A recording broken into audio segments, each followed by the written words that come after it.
Albert Camus. La vie d'Albert Camus. Une enfance pauvre. Albert Camus naît à Mondovi, Algérie, le 7 novembre 1913. Il est le second enfant de Lucien Camus, ouvrier agricole, et de Catherine Sainte, une jeune servante d'origine espagnole qui ne sait pas écrire et qui s'exprime difficilement. Lucien Camus est mobilisé pendant la Première Guerre mondiale et meurt lors de la bataille de la Marne. Le jeune Albert ne connaîtra pas son père. Il sera élevé par sa mère, mais surtout par une grand-mère autoritaire et par un oncle boucher, lecteur de Gide. Il apprend la misère dans le quartier populaire de Bellecour. Grâce à l'aide de l'un de ses instituteurs, M. Germain, Albert Camus obtient une bourse et peut ainsi poursuivre ses études au lycée Bugeaud d'Alger. Il y découvre à la fois les joies du football, il devient le gardien de but du lycée, et de la philosophie, grâce à son professeur Jean Grenier, et est alors atteint de la tuberculose, une maladie qui plus tard l'empêchera de passer son agrégation de philosophie. Le militant et le résistant. Il obtient son bac en 1932 et commence des études de philosophie. Cette année-là, il publie ses premiers articles dans une revue étudiante. Il épouse en 1934 Simone Hillet et doit exercer divers petits boulots pour financer ses études et subvenir aux besoins du couple. En 1935, il adhère au Parti communiste, parti qu'il quittera en 1937.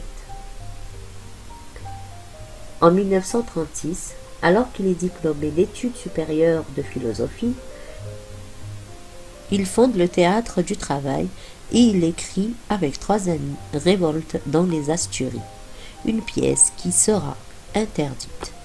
Il joue et adepte de nombreuses pièces: Le temps du mépris d'André Malraux, Les bas-fonds de Gorky, Les frères Karamazov de Dostoïevski. En 1938, il devient journaliste à Alger républicain, où il est notamment chargé de rendre compte des procès politiques algériens. La situation internationale se tend, Alger républicain cesse sa parution et Albert Camus part pour Paris, où il est engagé à Paris Soir. C'est le divorce d'avec Simone Hillet et il épouse Francine Faure. En 1942, il milite dans un mouvement de résistance et publie des articles dans Combat, qui devient un journal à la Libération. Cette année-là, il publie L'étranger et le mythe de Sisyphe chez Gallimard. Ces 2 livres enflamment les jeunes lecteurs et valent à Albert Camus d'accéder, dès cette année-là, à la notoriété. En 1944, il fait la rencontre de Jean-Paul Sartre. Ce dernier souhaiterait qu'il mette en scène sa pièce Huis clos. C'est l'époque où les 2 philosophes entretiennent des rapports amicaux. L'admirable conjonction d'une personne et d'une œuvre, écrit Sartre de Camus. Leurs relations vont pourtant s'envenimer jusqu'au point de non-retour. Le témoin engagé. En 1945, c'est la création de Caligula qui révélera Gérard Philipe. 2 ans après, il publie La Peste, qui connaît un immense succès. C'est cette année-là qu'il quitte le journal Combat. En 1951, publication de L'Homme révolté, qui vaut à Camus à la fois les foudres des surréalistes et des existentialistes. Des surréalistes d'abord, André Breton est furieux des propos de Camus sur Lautréamont et Rimbaud. Les existentialistes se déchaînent, quant à eux, en publiant un article très critique dans Les Temps modernes, revue dont le directeur n'est autre que Jean-Paul Sartre. L'année suivante, ce sera la rupture définitive entre Camus et Sartre. Albert Camus subit alors avec une grande douleur la situation algérienne. Il prend position dans l'Express au travers de plusieurs articles où il montre qu'il vit ce drame comme un malheur personnel. Il ira même à Alger pour y lancer un appel à la réconciliation, en vain. En 1956, il publie La Chute, une œuvre qui dérange et déroute par son cynisme et son pessimisme. Albert Camus obtient le prix Nobel en octobre 1957 pour l'ensemble d'une œuvre qui met en lumière, avec un sérieux pénétrant, les problèmes qui se posent de nos jours à la conscience des hommes. Il a alors 44 ans et est le 9e Français à l'obtenir. Il dédie quant à lui son discours à Louis Germain, l'instituteur qui en CM2 lui a permis de poursuivre ses études. Il est félicité par ses pairs, notamment Roger Martin du Jard, François Mauriac, William Faulkner. Lui pourtant regrette, il aurait souhaité que cette distinction revienne à André Malraux, son aîné, qu'il considère aussi comme un maître. 3 ans après, le 4 janvier 1960, il se tue dans un accident de voiture. Le destin. Alors qu'il avait prévu de se rendre à Paris, par le train, Michel Gallimard lui propose de profiter de sa voiture. Près de Sens, pour une raison indéterminée, le chauffeur perd le contrôle du véhicule, Albert Camus meurt sur le coup. On retrouve dans la voiture le manuscrit inachevé du premier homme. Dans l'une de ses poches, il y avait également un billet de chemin. L'étranger d'Albert Camus. J'ai résumé l'étranger il y a longtemps par une phrase dont je reconnais qu'elle est très paradoxale. Dans notre société, tout homme qui ne pleure pas à l'enterrement de sa mère risque d'être condamné à mort. Je voulais dire seulement que le héros du livre est condamné parce qu'il ne joue pas le jeu. En ce sens, il est étranger à la société où il vit. Il erre en marge dans les faubourgs de la vie privée, solitaire, sensuel, et c'est pourquoi des lecteurs ont été tentés de le considérer comme une épave. Meursault ne joue pas le jeu. La réponse est simple. Il refuse de mentir. Albert Camus. Résumé du livre L'étranger. L'action se déroule en Algérie française. Meursault, le narrateur, apprend par un télégramme la mort de sa mère. Il se rend aux autocars à l'hospice, près d'Alger. Il n'exprime ni tristesse ni émotion. Il refuse de voir le corps, mais veille le cercueil comme c'est la tradition, en fumant et buvant du café. Aux funérailles, il ne montre aucun chagrin, ne pleure pas et se contente d'observer les gens qui l'entourent. Le lendemain, de retour à Alger, Meursault va nager dans la mer et rencontre une jeune fille, Marie, une dactylo, qui avait travaillé dans la même société que lui et qu'il connaît vaguement. Le soir, ils se rendent au cinéma, puis reviennent à l'appartement de Meursault et couchent ensemble. Une relation se développe entre eux, au cours de laquelle il ne montre pas plus de sentiments ou d'affection envers Marie qu'à l'enterrement de sa mère. Meursault fréquente son voisin, Raymond Sainté, connu pour être souteneur, qui lui demande de l'aider à rédiger une lettre.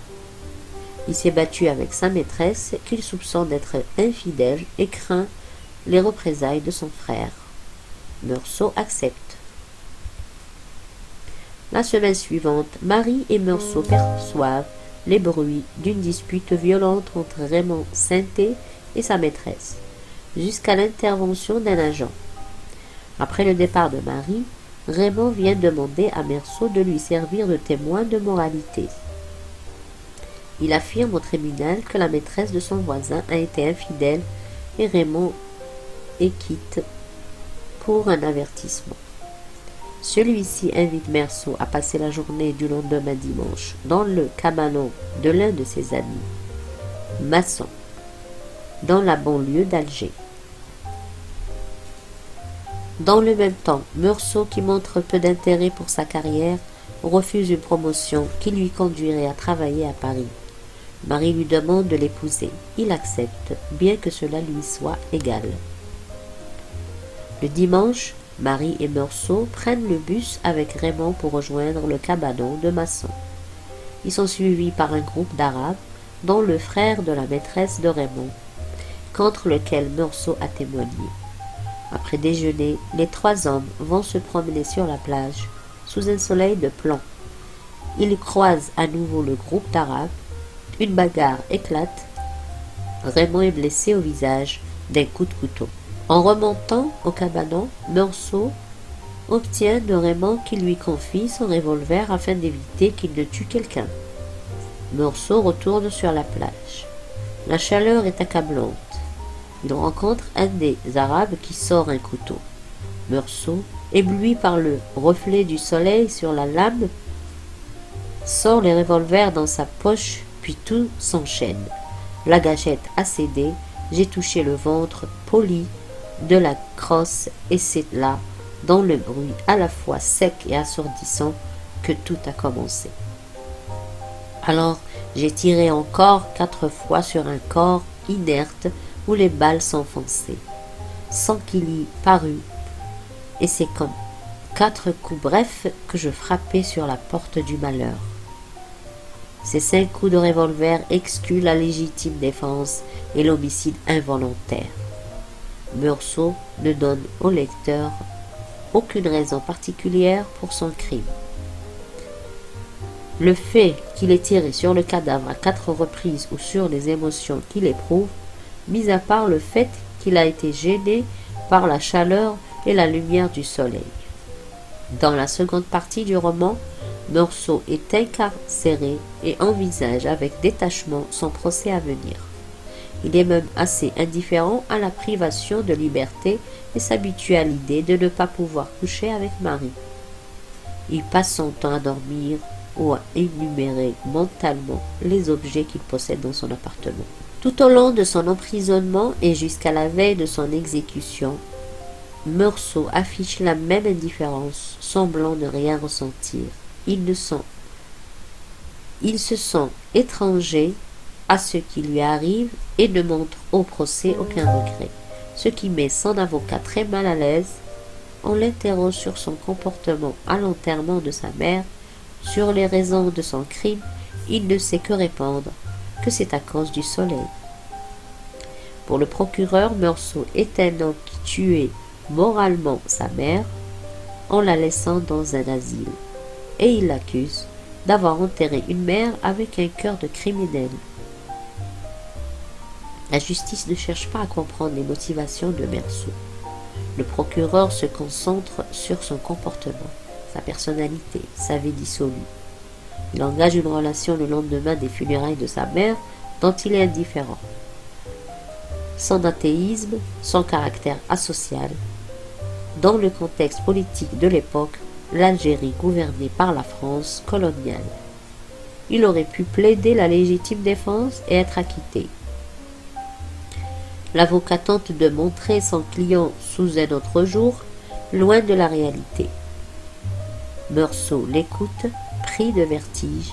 J'étais un honnête homme, un travailleur régulier, infatigable, fidèle à la maison qu'il employait, aimé de tous et compatissant aux misères des autres. La cour rend son verdict. Le président m'a dit, dans une forme bizarre, que j'aurais la tête tranchée sur une place publique, au nom du peuple français. Finalement, Meursault est condamné à mort, plus pour son indifférence aux normes de la société que pour son crime. Dans sa cellule, Meursault doit affronter l'aumônier de la prison qu'il refuse de rencontrer, mais qui tente de prendre sa confession. Il lui promet une autre vie s'il se tourne vers Dieu. Meursault entre dans une grande colère et met le prélat dehors. Il est convaincu que seule la vie est certaine et que l'inéluctabilité de la mort lui enlève toute signification. C'est alors que paradoxalement se développe dans l'épilogue une autre posture de Meursault, celle de l'attachement matériel, sensuel à la vie. Il se découvre surtout qu'en faisant partie intégrante de ce monde, Meursault est prêt, lucide et calme, si proche de la nature et si loin des hommes. C'est à travers la révolte, la colère, la violence que l'homme découvre l'absurdité de la condition humaine. Comme si cette grande colère m'avait purgé du mal, vidé d'espoir, devant cette nuit chargée de signes et d'étoiles. Je m'ouvrais pour la première fois à la tendre indifférence du monde. De l'éprouver si pareil à moi, si fraternel enfin, j'ai senti que j'avais été heureux et que j'étais encore. Pour que tout soit consommé, pour que je me sente moins seul, il me restait à souhaiter qu'il y ait beaucoup de spectateurs le jour de mon exécution, et qu'ils m'accueillent avec des cris de haine. Pour Albert Camus, la vie des individus, l'existence humaine en général, n'ont pas de sens ou d'ordre rationnel. C'est parce que nous éprouvons des difficultés à accepter cette notion que nous tentons en permanence d'identifier ou de donner une signification rationnelle à nos actes. Le terme absurdité décrit cette vaine tentative de l'humanité à trouver un sens rationnel là où il n'en existe pas. Bien que dans l'étranger, Camus se réfère par explicitement à la notion de l'absurde, les principes de l'absurdité fonctionnent dans le roman. Ni le monde extérieur dans lequel Meursault évolue, ni le monde intérieur de ses pensées, de même que son comportement, ne relève d'un ordre rationnel. Meursault n'est pas logique dans ses actes, comme sa décision de se marier ou celle de tuer l'Arabe, notamment les 4 coups de revolver tirés dans son cadavre. Néanmoins, la société, à travers la justice, tente de fabriquer ou d'imposer des explications rationnelles aux des actions irrationnelles de Meursault. L'idée que les choses se passent parfois sans raison et que les événements peuvent n'avoir aucun sens perturbe la société qui voit là une menace. Le procès, dans la deuxième partie du roman, n'est autre que la tentative de la société de fabriquer un ordre rationnel. Le procureur et l'avocat expliquent le crime de Meursault en se basant sur la logique. La raison est la notion de cause à effet. Pourtant, ces explications n'ont aucun fondement et ne sont que des tentatives pour désamorcer l'idée effrayante que l'univers est irrationnel. Le livre traduit cette vaine tentative de l'humanité d'imposer la rationalité dans un univers irrationnel. La deuxième composante majeure de la philosophie de l'absurde de Camus est l'idée selon laquelle la vie humaine n'a pas de sens ou de but rédempteur. Camus fait valoir que la seule chose certaine dans la vie est l'inéluctabilité de la mort. C'est parce que tous les êtres humains finiront par rencontrer la mort que toutes les vies sont dénuées de sens. Tout au long du roman, Meursault évolue progressivement vers cette révélation. Mais il n'en saisit pleinement la réalité qu'après sa dispute avec l'aumônier, parce que la révolte est la seule réponse à l'absurde. Il prend aussi conscience que son indifférence au monde est corrélée par l'indifférence du monde à son égard. Comme tout humain, Meursault est né, mourra et n'aura plus d'importance. L'acceptation de l'inéluctabilité de la mort libère Meursault des faux espoirs, celui notamment d'une vie durable, qui n'était en fait qu'un fardeau qu'il traînait. Il est donc libre de vivre sa vie pour ce qu'elle est et tirer le meilleur parti des jours qui lui restent. Résumé de Joseph Webré.